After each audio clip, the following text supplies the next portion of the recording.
একটা জিনিস খেয়াল রাখবেন, পৃথিবীর থেকে যদি কোরআনের এলেম উঠে যায়, কোরআনের বিধান উঠে যায়, সেই পৃথিবীকে নষ্ট করা খুবই সহজ।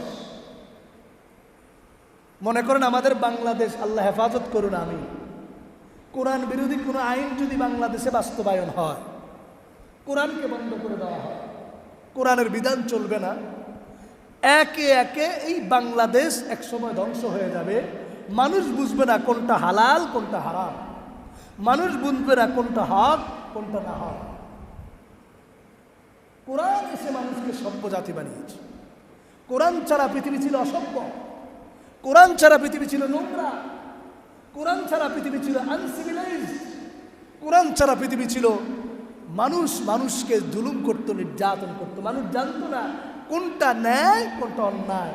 কোরআন এসে পৃথিবীর মানুষকে অন্ধকার শিখিয়েছে, আলো শিখিয়েছে, ন্যায় শিখিয়েছে, অন্যায় শিখিয়েছে। বলেন সুবহানাল্লাহ।